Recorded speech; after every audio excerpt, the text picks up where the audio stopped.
In a realm of circuits and wires, lived AI, a creature admired. With knowledge so vast, it learned from the past. In binary, its thoughts transpired. Yeah, I know, but don't blame me. That is, perhaps inevitably, an effort by artificial intelligence to write a limerick about artificial intelligence.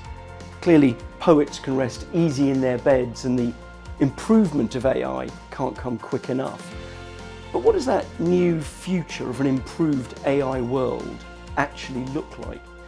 On behalf of Transform Talks interview series, that's a question that my colleague Berta Herrero put to two AI experts who were attending Huawei's 2023 Summer School for Female Leaders in the Digital Age. The core of the revolution that we are observing today, is the core of accessibility, So in a sense, these new models, generative AI, is something that you can talk to. You don't have to code it. You can just interact with it as if you were interacting with me, for instance, or some other friends.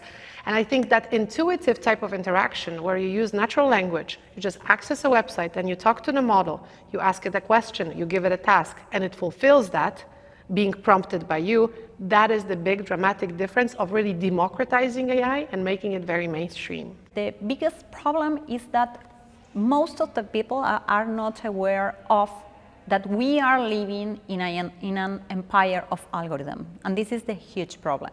So, because for example, all of the things that happen in social media or digital platforms are governed, are decided by algorithms.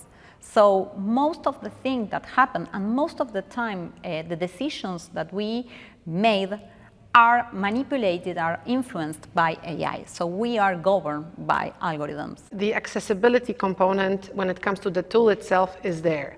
But what is not there, what we are still missing and we are hoping for, is a good regulation, okay? So we need codes of conduct, first of all. So we need different types of companies, industries, sectors getting involved and saying, okay, this is the proper way to use these tools, this is the safe way to use these tools, and this is how we want to enter a dialogue with the politicians. But then again, we also need the regulators being aware of what's going on, how powerful these tools are, but also how harmful they can be, right? Because they can really manipulate you. You can produce a very good deepfake. I have my own deepfake now that I've been showing to people, and it's very hard to recognize who is that, right? I hope you made it yourself. I made it myself, and I showed it to the students today, and they were also quite astonished by the quality, which means that you can confuse people very, very effectively today.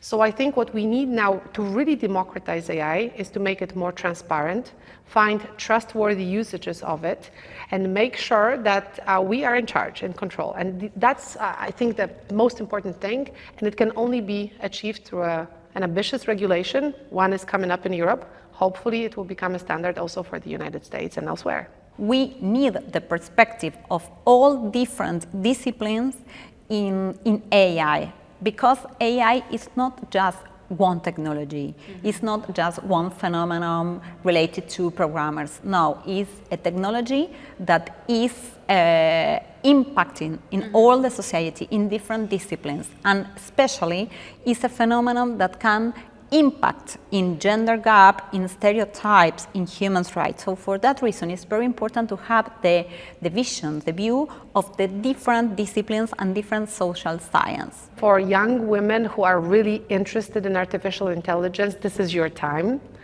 This is certainly your time. The technology is super powerful, but we don't know its potential quite yet. And who knows, maybe you are that person that can show us a new pathway, a new thread, and I would be welcoming all the young female leaders who would like to take part in this journey.